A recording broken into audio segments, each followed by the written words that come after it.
Hello, very welcome to the Career Talkie with Abhilash.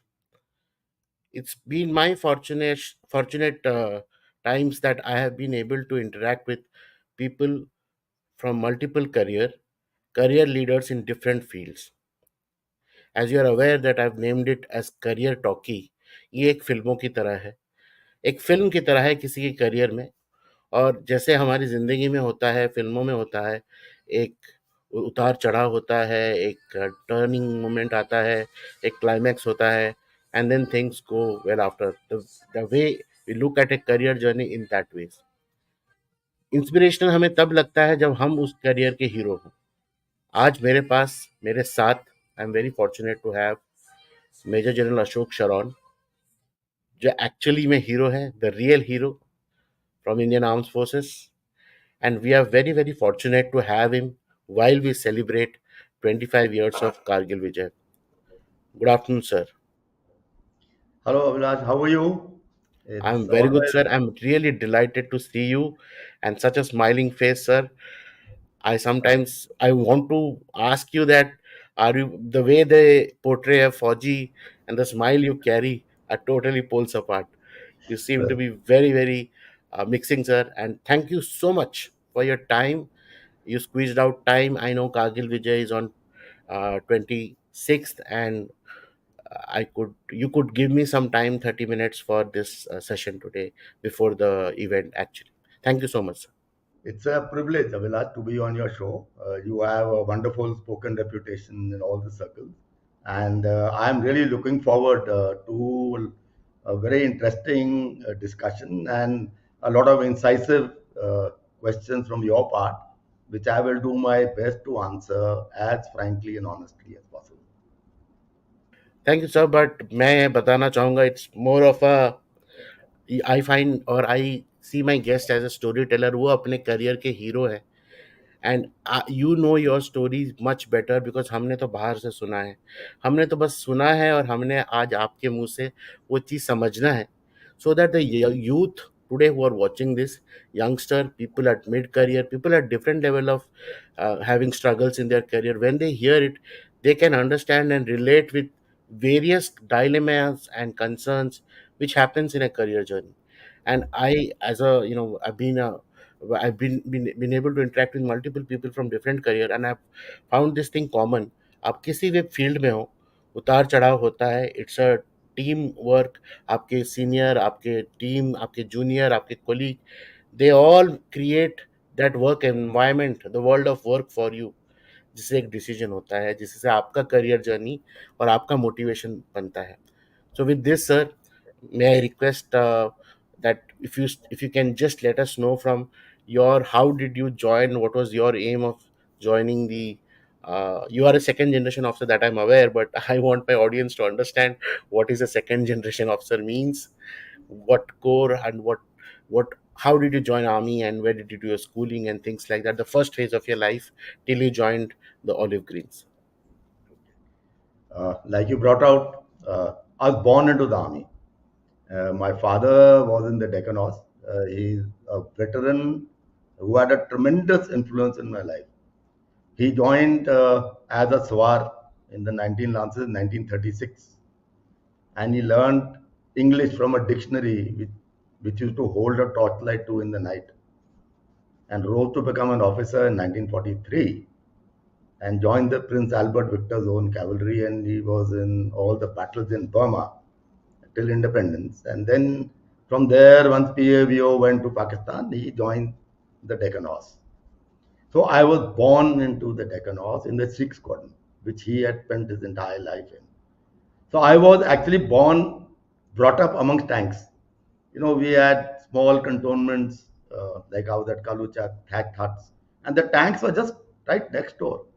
So tanks were moving for training, for repair, for maintenance. So as a child, I remember the sound and sights and sounds of tanks growing up till I went to St. George's College, Missouri. In fact, class 4 and 5 I did in Sigrur, and I remember it was Punjabi medium. So I answered class 5 in Gurmukhi. So my father was very amused. He said, "Jat ladka Punjabi bolta hai." Because I went only to the Gurdwara and all the men spoke Punjabi, so I was fluent in Punjabi. So he said, "Okay, off to St. George's." So I went to St. George's College, Missouri, and my sister went to Waverly Convent in Missouri. So you can say that from his pay package, 80% of what he earned as a CO went into our education. And St. George's is one of the top rung schools in the world, I would say. It's been awarded as the best school in the British Parliament. And it was established in 1858 by the Irish Brotherhood.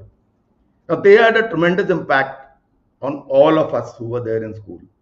You know, the value systems of honesty, straightforwardness, focus on English, spoken English, English literature, made us write a lot of short stories, imagine things, a lot of emphasis on games.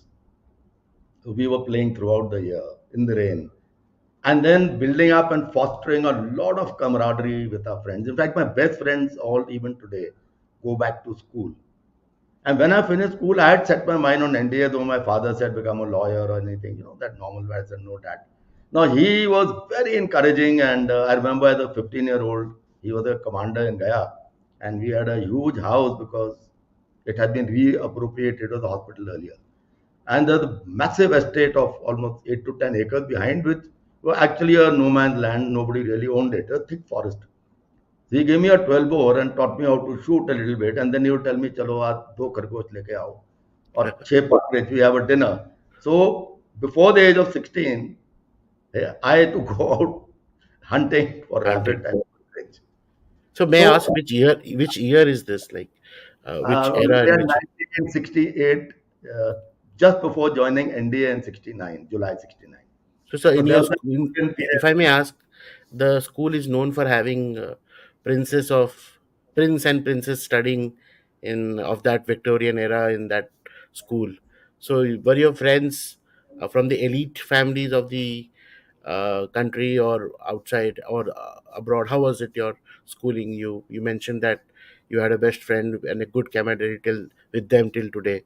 How was it? Like only you joined army or everybody no, was no. enthusiastic to They're all over the world. In fact, they're settled all over the world, and many of them rose to fame. Kamaljeet Kuku, the actor who's there in Bollywood, very famous actor Kamaljeet. He's a classmate, close friend. We're in touch every day. Ram Ramaswamy became Vice Chancellor of Hyderabad University, currently senior professor in IIT Delhi. Anil Patel is there. He's opened his own business in USA. And Harsha Chandra is a senior chartered accountant. There is people from Thailand who are big businessmen in Bangkok. So we are spread. Harinder Rawat from the Navy was the last captain of INS Vikrant. So basically, two of us were the ones who really, all others into various fields of life. But we are in touch every day. So, that you mentioned? yeah, so it's a very close knit family. So NDA, so which year you joined and Yeah, I joined uh, in 1969, July 42nd course NDA. And NDA was a very formative stage of our life, which actually changes a person. Our time, it was very, very tough. We really went through a lot. And at that time, we were wondering that how does all this hunching, rolling, going to help us later in life. But frankly, it made men out of us. And NDA was such a change in everyone's personality that when I joined my squadron, that to the sixth squadron, which I was born into, I went back into that as a second generation officer. I was as tough mentally and physically as any of the men. And it was all thanks to the grounding we had in NDA and IMA. And frankly, when I look back at that part, I do not see myself in any other form of work or job other than an army life for myself. I was like, that, allow me to pause for a second here. In that era, 65, 67, army life was the best life, and everybody kind of wanted to join the army. And what I've read through books that the topmost aspiration, not just because uh, army has created that kind of uh, movement of, the need for the youths to join. But apart from that, the country, after the Indochina war and things like that, there was a momentum to be part of the armed forces in any which way, not just NDA, but there were these other ways of which there were some entries where people have joined for short service, or what I've read through in books. Because 1971 war was again one point where I've heard that people joined for short term, and they were trained in to join forces and be a part of the army. So you joined army in that era.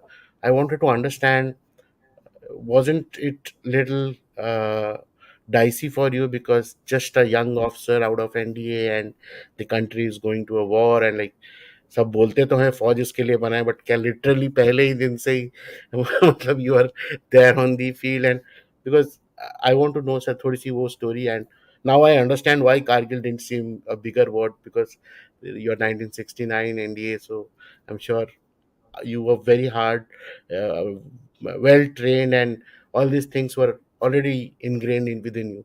So thodi si glimpse of 1971 and era of that time. Yeah, actually, very lucky to have joined a regiment like the Deccanos. You know, we were raised in 1790, and the Deccanos has been through each and every war you can think of. You know, First World War, you're looking at France, Flanders, Palestine. Second World War, again, it was in Burma. 65 war, Asal Uttar at Khimkaran. 71 war is at Cham, ahead of Akhnur. And then all officers and men have been through counterinsurgency operations in JNK. All. We lost three of our very young, highly motivated officers in, who were martyred, battling terrorists. So we have a history of. Now the thing about Deccan also is the value systems, traditions, ethos, as to why it teaches you why armies fight and why are men willing to die. Now, this is something which I cover in my talks, which I say that it's very difficult to understand when you talk about traditions and ethos. As to why are men willing to do that, which no other organization in the country can manage their manpower to do something. Yeah, so that is what an old regiment teaches you in terms of loyalty, dependability, honesty, and the kind of bonding brotherhood and the kind of motivation you build in where he says, okay, मैं Dakonoff के लिए मरने के लिए तैयार हूँ. You have to build him. It take 10, 12 years for that person to develop that kind of instinct and relationship. Now, that is what you talk about all the old units, if you saw in all the battles. You actually study the history of bravery. You will find that the men are imbued by the tradition. So, all armies, professional army, sexual army, live on tradition and ethos. You take away tradition and ethos, actually, you are left with nothing. So this is something which is very important for everyone to understand. And every army in the world which has disregarded its tradition and ethos has come to grief. So going So forward, sir, like yeah, you mentioned, I think you also gave a hint on the life coaching which you do the army way, and I'll come back to that phase of your life, that phase of life. But I am right now in 1970. Yes, absolutely. I wanted to drop in things, but I'm still in 1971, and I want to understand your illustrious career of 38 years with Kargil. If you can shortly let us know about the journey, and especially for, I would want the audience to understand Deccan horses are basically uh, tank regiments. थोड़ी सी sir उनके बारे में बता दीजिए, because I am aware that many of our audience are not aware about various regiments in the army. तो उनको तो सब एक ही लगता है. थोड़ी सी एक line on that. And as I understand and as I have seen that the toppers of NDA, they go into the tank regiment, and they are the top brains. And that's and there are so many stories about it, the legacy which sir spoke about, being from 1790 to like every war that the British era has seen, these regiments have actually made them the winner everywhere. And that legacy puts them ahead and forefront. वो जो culture है, वो जो अपने unit के लिए जो जज्बा है, that's make them very very world wide very very illustrious regiment. तो सर थोड़ी सी आपकी तरफ से on knowledge on what is this various regiments, Yeah, and thank then you. we go to the career part of yours. Absolutely. So what we're looking at when you talk about an armored regiment, you're looking at 45 tanks and a lot of BMPs, and you're looking at a whole lot of support logistic vehicles and about 550, 600 men. And the battle crew is highly trained, highly motivated, and the training progress, what you find to be perpetually ready for war. Actually, that is what is when people say, "Na, what do you do in peacetime?" Actually, it's not peacetime. You are honed to go into any kind of operation in 8 to 12 hours. That means your level of degree of your own personal preparation, your equipment, your training together. Because once the gong goes, then you don't want to have time. And we've done it often and I've got mobilized for war, whether it is Prakram or before that, so often where we had to mobilize and go. And Prakram was a close call. I was commanding an armored brigade at that time. Sir, And we were absolutely and totally ready to go to war. So there are times where there are you come absolutely on the brink. So to reach that stage, and this is what will come out in all subsequent lessons, that you had to be ready for conventional war at very, very short notice, 24/7, right? And that is what the regimental soldiering is. So actually, when you talk about so-called peacetime soldiering, now you're looking at being trained, ready for war. You're looking at motivation, looking at physical fitness. You're looking at a lot of games, sports, bonding. You're looking at a very good, healthy social life, and so that whole thing comes into one kind of absolutely.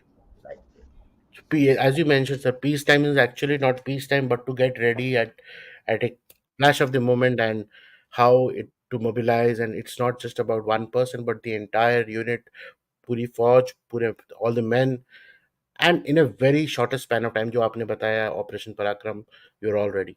So before we go to, I mean, I know Operation Parakram comes after Operation Vijay, but I want to understand, sir.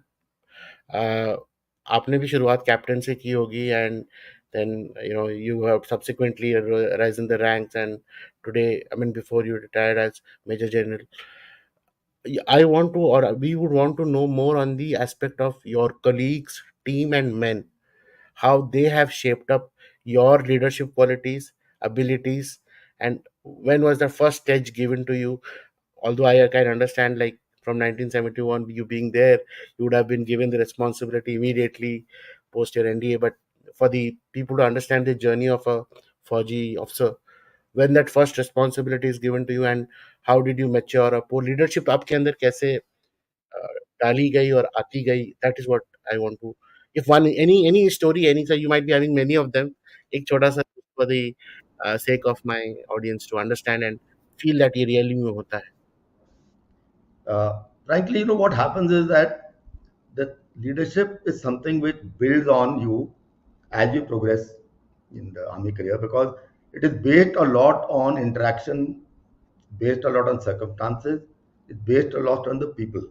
So your leadership style actually grows. So let's say when you join the regiment first, till you do your YOS course, you are not even a lieutenant. You are nothing. Actually, you are a mister. You are put under a JCO, you're put in the tank. And everybody is senior to you at that. Even the driver, everyone. Right? And they literally bullshit you around in the sense that ठीक है साहब अब बीच में खोल के रख दो तुसी उन tank ले जाओ, so you start at a very base level as a tank battle crew, and that is your training starts from there. It is only after your young officers course, or in our time it was 9 months, that you come back fully trained on the tank. And then what happens is your leadership part then comes in at everything that you do starting from the morning. Whether you're in a PT parade, games parade, maintenance parade, how you settle your men, and then the administration, looking after each one, getting to know the families, getting to know each man backwards, and then how does your troop perform at that stage in intertroop competitions? Trying to win at that level, then you build it up into squadron. So what happens is the leadership part in you grows as you grow, and the requirement keeps changing, and you start imbibing a lot of values and systems as you go along. It takes you You what is become the more dynamic. yes. Very Yes, dynamic, right? exactly. It is not theoretical. In fact, I think I'll become that later. In the army, it's very funny where you do something, but there's no jargon behind it.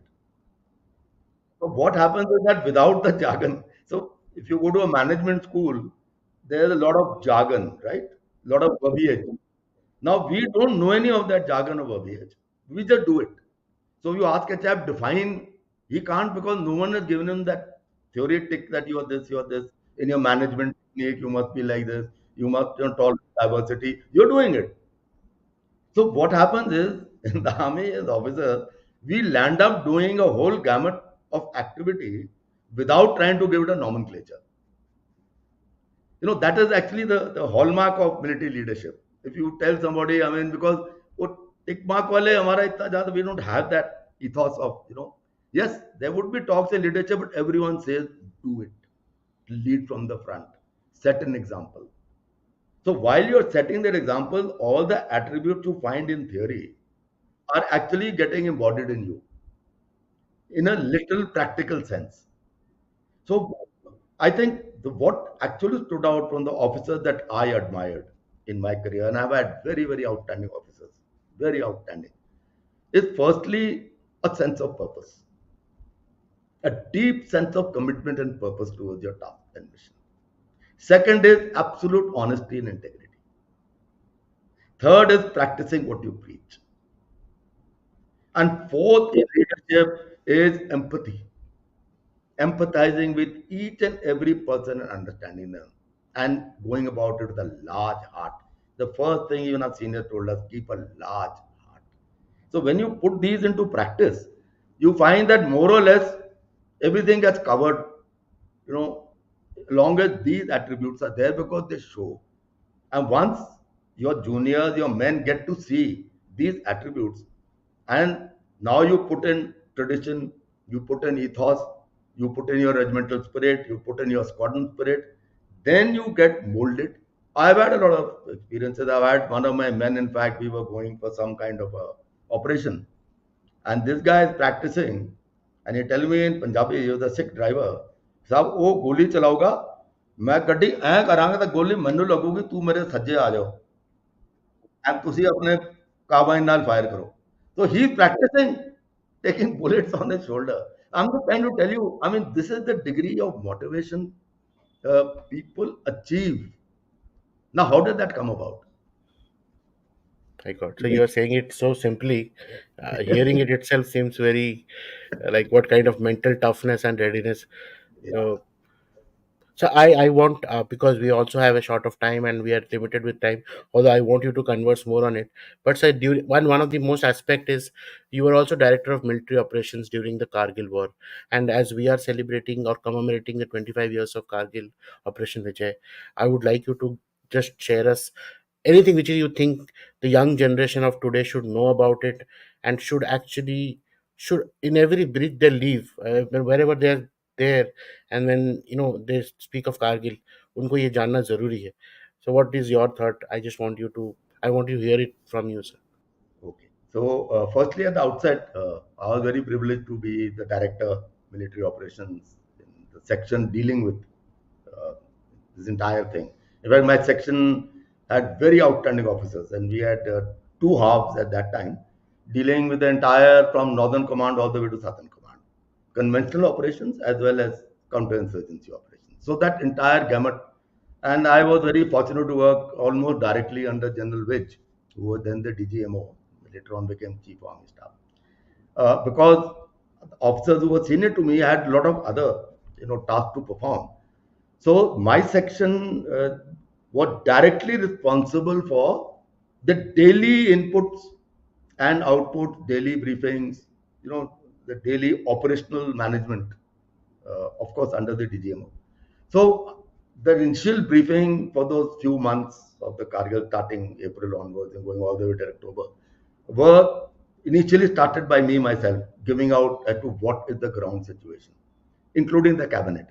So the cabinet would meet almost twice or thrice a week. Chief would come every day. So the morning briefing was started by me. And then as we went up the ladder, other people took over the briefing as the canvas became larger and larger, but I was there throughout. Now, without going into detail of nitty-gritty of the operations, uh, that experience led me to accompany the DGMO to USA for talks after the nuclear explosions in 1999.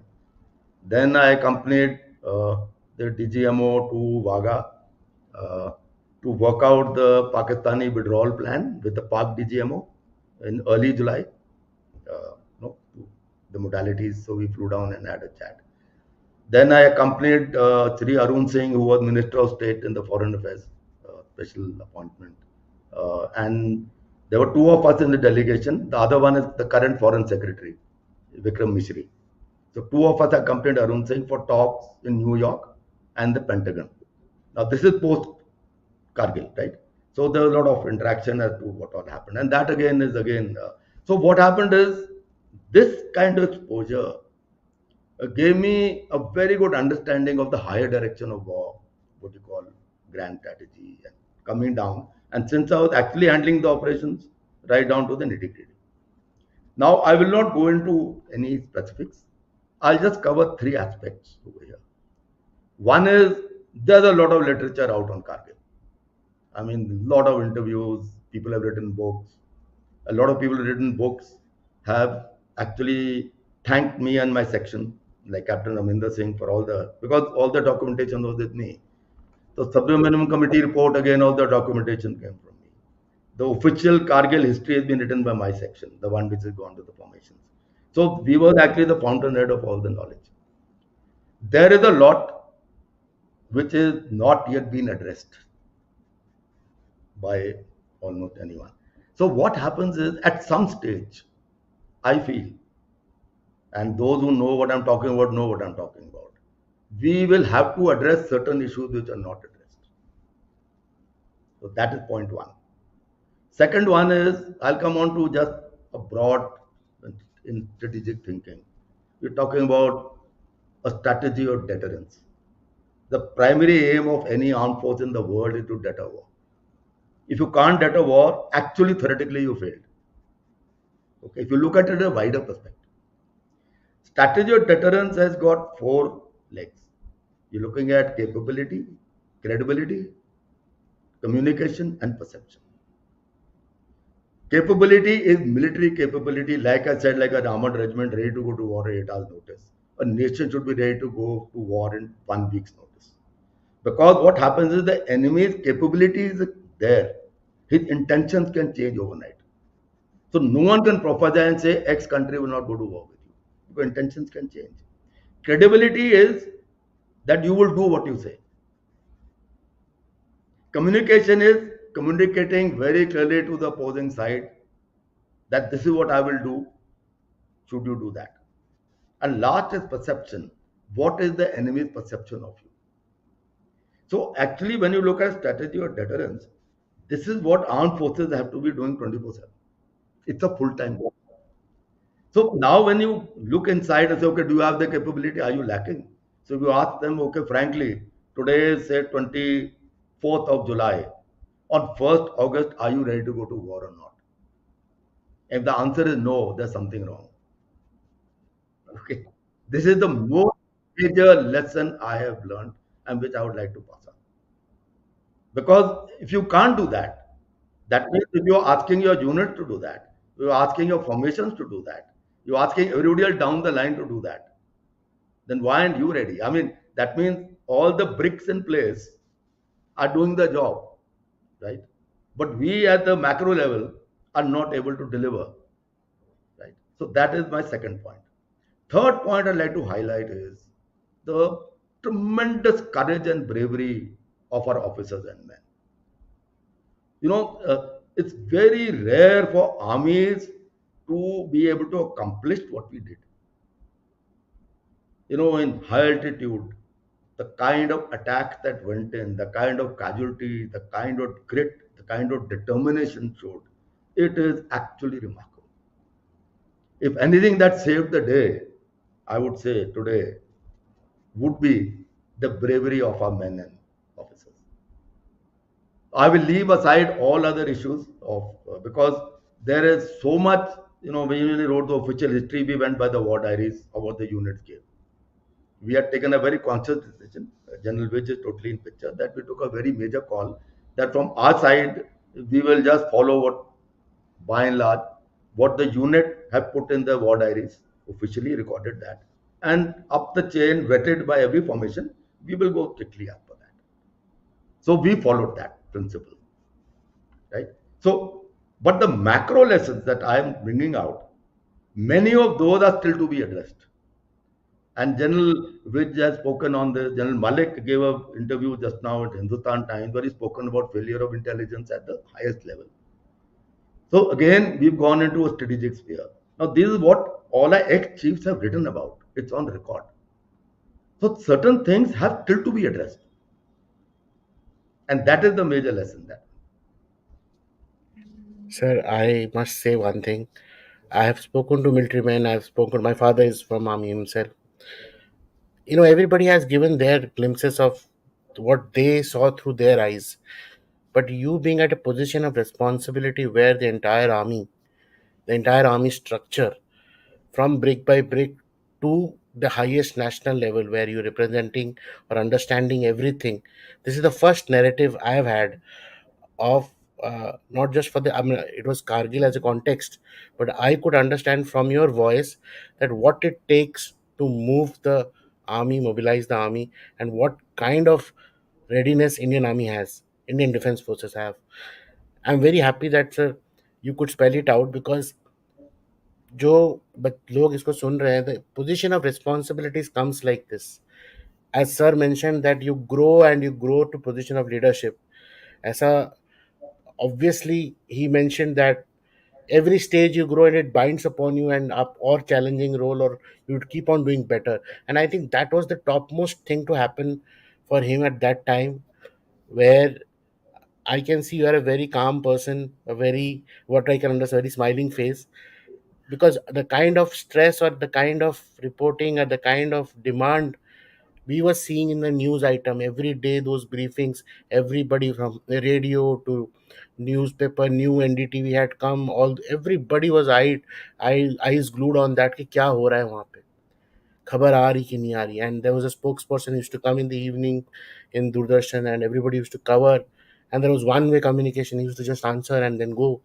And then we used to hear uh, young men coming, their this thing coming, bodies coming. So these, at while you're talking about that, you didn't mention about that, but from your conversation, I could understand that you had the eyes and ears spread across the entire story. You knew Yeah, about. I mean, you were knowing it. क्या हो रहा है मेरे country में and things like that. I think, sir, thank you for that, because the session was about this, but session was more about you being the hero of career journey. I would now come to the thing I want to ask. The first thing when I saw, I connected. I must tell people that I connected sir through LinkedIn. Let me tell you, I never could find, except the army way written over there. I could never guess that he's Major General Ashok Sheoran. I thought he's a person from some creative art.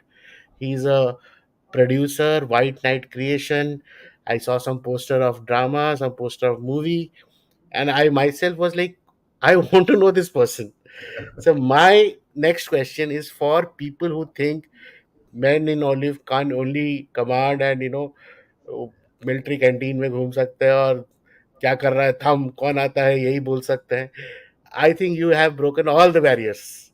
I want to hear from your own mouth the transition into a creative arts. कैसे, how, I'm sure, I don't know. I know. I want to know the story from you, sir. Just 5 minutes of your into this personality which we see today, definitely. which we hear today, sir. I'm glad, Abhilash, you asked this question because, frankly, ever since I got into writing and making films 4 years back, in 2020, I started. This is the most frequently asked question, and I have been thinking on this myself. Just then it struck me, when I was giving talks in colleges and all, because this was the most that actually, let's look at the art of warfare. I consider the art of warfare the senior most art. People say theater and films are the greatest art form because they combine everything: dance, drama, photography, music, emotion, everything. If you take the art of warfare, you actually go much higher because warfare calls for intense creativity, intense innovation. You are handling unpredictability. So actually, a military leader, even say a platoon commander taking his men out for an operation, right? And he's confronted with the situation. Now look at his mind working, where he had to come up within minutes of what to do, how to place the men, how to react. Bullets are flying. Look at his creativity and how he is approaching it. So what happens is all of us in the armed forces, all of us who are there, without quite realizing it, are actually very creative, right? Because you're perpetually thinking on your feet. You're always thinking of what can happen, and if that happens, what will I do? And if it's going on, what is my solution? So this is continuous. So without realizing it, actually we are very, very creative. And history has found that a lot of things have gone from warfare into, I mean, go back right from the beginning, you're talking about sonar, radar, management system. Okay. So I found is my biggest advantage, besides the creative thinking, we've seen action, we met a lot of interesting people, and by and large, army officers after certain we write well by and large. If you write even today, the articles written say by Lieutenant General D.S. Huda, you know, it writes so well. So it's actually when you read, it's not just an article. It's the style of writing is so good. Lieutenant General Shergill writes so well. There are so many others who write very well. You want to read the writing.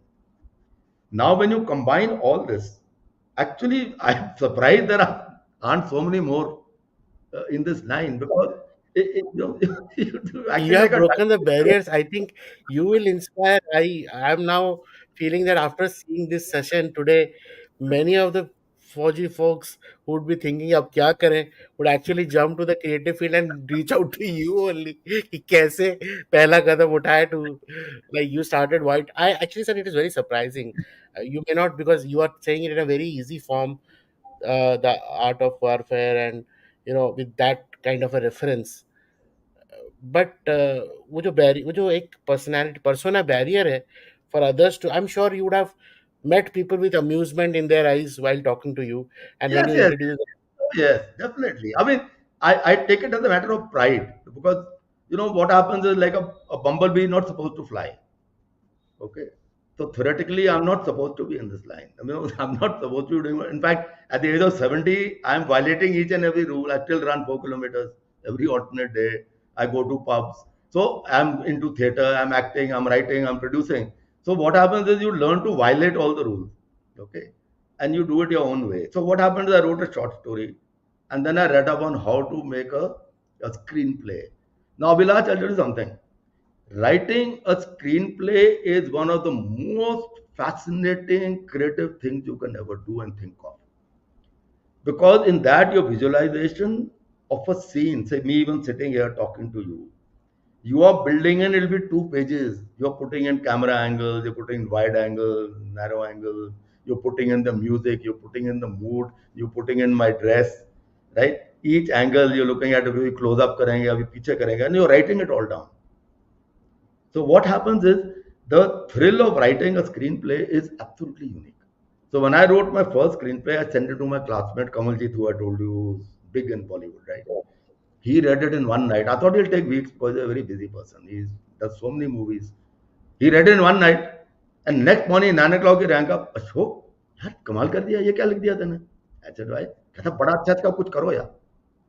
Then my son he works with me and we are very close and even now we are working right together. He's the executive producer with me. He said, Dad, let's do it ourselves. Why give it to anybody else? I said, okay.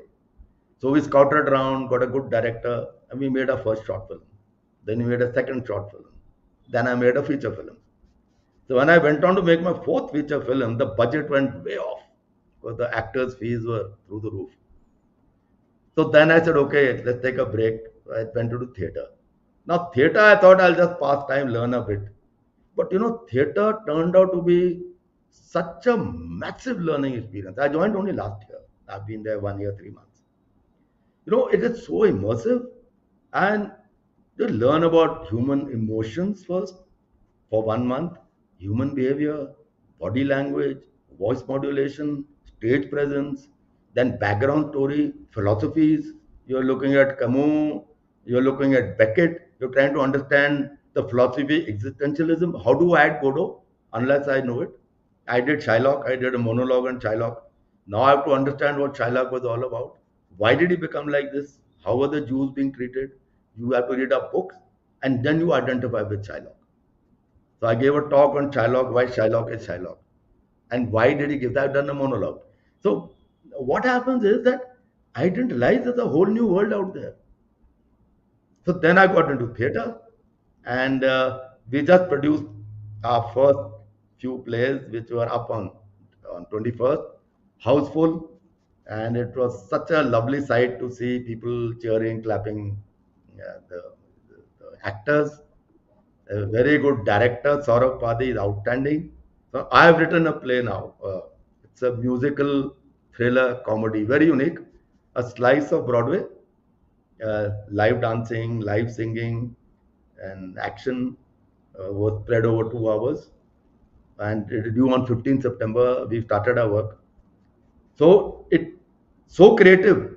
It keeps you so involved. It is something where you forget. I mean, when you say retired, I say, who's retired? Yeah. I have no one here retired. So even when I was typing that name retired, my son knows I'm very against it. I write Indian Army veteran. I say, I'm not retired. I'm an Indian Army veteran. Fantastic, sir. I would like to tell all my audience, I'm sure all of you are amazed the way, with the finesse, he spoke about tactical war leadership and war stories, and then about dramatics and stage and screenplays. His details and his production detail are there in the description. I request all of you who want to have experience of an immersive act and theater life में, school के बाद आपने कभी, मेरे को लगता नहीं आपने स्टेज देखा होगा, प्लीज जाइए and see the White Knight production, and sir is doing so many plays. Be a part of it.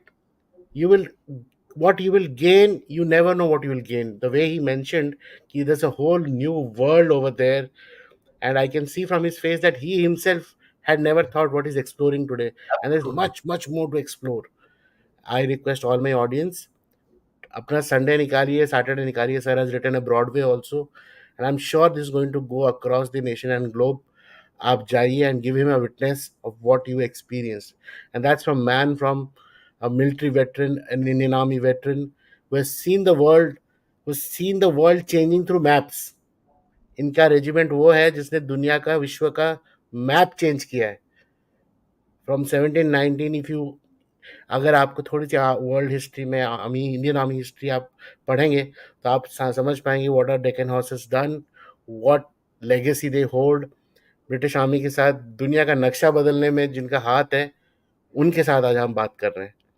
Obviously sir, it's a very, actually I am having very mixed emotion. What is happening, मैं पहले थोड़ी सी कारगिल और देशभक्ति, और I was feeling in very, more of a patriotic kind of a feeling, because you were, you gave me a picture and structure of the person who could take such kind of responsibility. It was about, it is about the nation, the military warfare, what kind of stress one goes through, what kind of readiness. You spoke about the four commandment through which you should be ready, and with that ease you spoke about art, creative field, and you said only 4 years, and I felt like you were, you've been doing it for like 38 years over there, 38 years over here also. And I'm very, very fortunate. But sir, we are limited by time. I have my one last, not a question, but something for the young audience, for the youth who get really confused, do not stick up to one thing and unable to understand or wait or have a patience, कि चाहे वो career dilemma हो, चाहे वो people around who they are unable to tactfully navigate their own career or life progression at that time. Yeah. कुछ मूल मंत्र, now that you're, I know, I understand that sir is there in everywhere. आपने, you've seen the salt of life, sugar of life, and everything of life in your entire journey. थोड़ी सी for my young audience, and anything which you want to speak to them, sir. Yeah, definitely. Yeah. Thank you, Abhilash. I'm glad you asked because then I got on to life coaching and I've been giving a lot of talks. Uh, and I love interacting with students that don't even charge anything. As you give me a cup of coffee, that's enough because I feel I can contribute. It gives me a lot of joy helping people rise to their full potential. So, LinkedIn, the 5,000 people that are there at any given time, there are quite a few of them. So, what happens is that what I have understood from first, there are 4, 5 important things because my main topic is always life lessons and contemporary issues, right? So in life lessons, the most major point that comes out is first understanding yourself. Now that it sounds very simple. People have a mindset, and that mindset is conditioning from childhood. That means when you are a young child, what your parents tell you, what your siblings tell you, what your classmates tell you, what your teachers tell you, formulates your opinion of yourself. So, for example, you are say 3 or 4 years old, and some guests come in the house, and you're behind a curtain, and your mother says, "ये तो बहुत शर्माती है." Now you'll carry that all your life. That I can't be on stage. I am shy.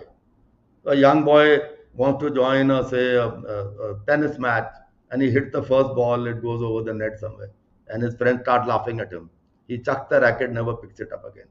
So what happens is a lot of us are conditioned. They're not the real you.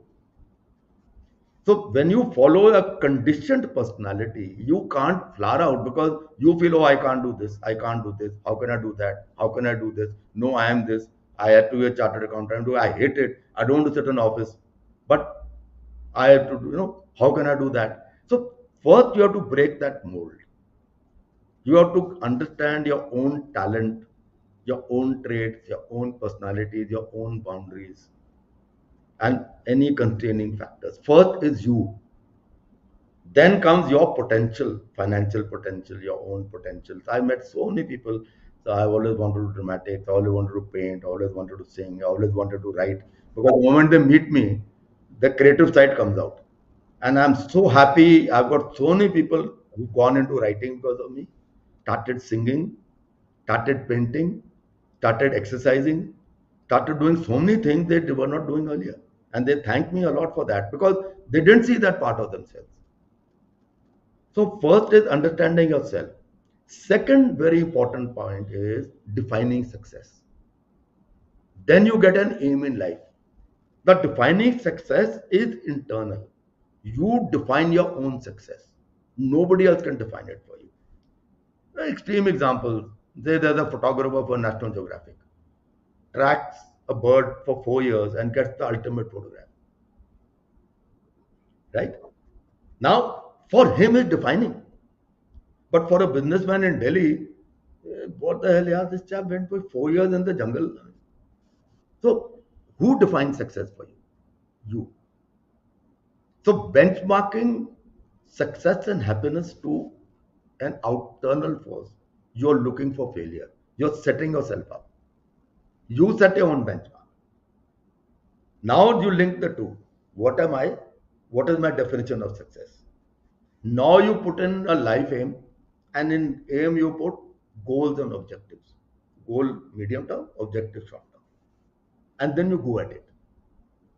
And then you come to lifestyle, which I am a great believer in. That you live life by the day. You cannot do at 30 what you can do at 20. You cannot do at 40, you can do at 30. So a lot of the young people have been told work 14 hours a day for 10 years, make a lot of money, and then live well. Sorry, life doesn't work like that. You have to live by the day, by the week, by the month. And you have to, because what you can do today, you can't do up. So at 40, you cannot get back to college days and say, yeah, 20-year-old, वो नहीं होगा. You have to live by the day, week, and go ahead at it. And each day is life. So you work and then you keep up signal you want to enjoy. That enjoyment period doing what you love and like is life. Nobody looks back at work. So if I'm looking, say today at the interview, I'm looking at it, okay, this is life. This is a slice of life. Okay, because I'm doing something I enjoy. So doing what you love, doing what you enjoy, experiences are life. Work is work. So we have to segregate the two. and people are not giving enough focus on exercise, because if you read this book on longevity by Peter Attia and so many other articles, actually your entire aging cycle, health cycle, all comes down to three things: exercise, diet, and sleep. You skinch out on these, you're setting yourself up to become very sickly by the age of 40. Then all that money you've earned is of no use. You can't eat, drink, or do anything that you wanted to do. So actually, all that hard work come to zero. So now this is, I've given you in a nutshell what I cover. And then I take on in detail other things like handling stress, handling uncertainty, handling trauma, handling loss, handling failure. There's so many other things in life, anxiety. So those are the answers. So I mean, this is, I'm just in a nutshell. So when you talk about okay, what advice you have to offer, so I'm just giving certain parameters. I had a glimpse of your sir being a life coach. And I must tell you, sir, because as you mentioned that LinkedIn is our connecting bridge. There are folks, there are people, there are institutes who look out for mentors and life coaches or motivational speakers. And I'm sure after watching today's session, I'm going to put your description, connecting description in my description, so that the institute can either reach me or reach you directly. Because what you mentioned today, live life by day, is something looks very. You actually, I found you have this ability to put a complex thing in a very simple single sentence. You just did it with the your illustrious फौजी career. You did it with your creative art, and now as a motivational speaker also आपने बड़े सरलता से, or what you can, a very simplified way you mentioned about certain principles based on which your longevity, your taking up new arts. And that, in fact, that's why I felt when you mentioned कि आपको देख के people started painting, singing, or doing going exercising, because I think you actually spread that aura. I can see that energy coming from you. And all of us read books, see a lot of people, but when you meet a person like you actually touch them through spirit कि वो कुछ अलग कर पाए. I feel that. I'm having that feeling today when I'm speaking with you, having an interaction with you. So with this, sir, I would like to thank for your time. And I know I asked for 30 minutes, but somehow even I got so much engrossed. I didn't want to stop in between, and I felt कि मुझे आज सुनना है sir से, and let me just cover my time. But I would be bothering you again, but with a more specific aspect of topic to speak on, because this time it was I knowing you also, and this was our first interaction. But I'm sure many people in my network, many institutes would also bother you for your personality and your way of looking at life, which is very, very inspiring and needful for the youth to understand. And specially जो आपने बात कही कि eight a corporate life ये होता ही है कि आप 15 साल 14 घंटे काम कर रहे हो, and what your earning is going two is actually being spent on your getting back your health, or but you cannot get back the time which has gone by and things like that. वो तो sir ऐसा है ना, वो हाथ जलने के बाद ही पता चलता है कि आग था वो तो वो उस पे लेकिन बट क्या करें, I think you be mentors and people who are like you your talks सुनते सुनते भी लोग इंस्पायर हो जाते हैं. So thank you so much for your time, sir, and I Thank you, salute Abhilash. all I your don't no, enthusiasm. no. You've been a perfect host. I'm very I grateful for enjoyed your time. interacting with you. I didn't feel the time flying by. You can edit as you like. No, so uh, nothing to edit, sir. It will be as it is.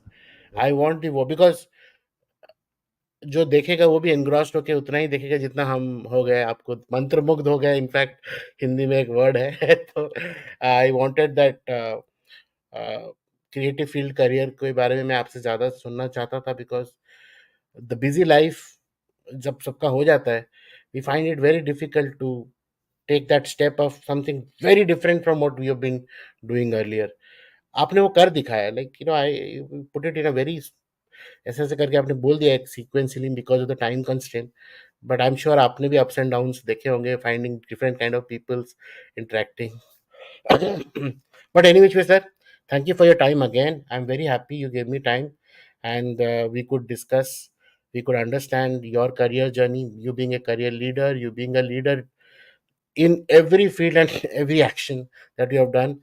And I would wish you all the best sir. आप ऐसे और नए चीज़ करते रहिए, and I am very very happy. I am like excited on the Broadway part of it, जो आपने थोड़ी सी ग्लिम्स दिया. And once it is there, you let share me the promo. I am going to circulate it among my network as well wherever the release happens, and I'll be there with you, connected to promote your work and every activity that you Thank do. you.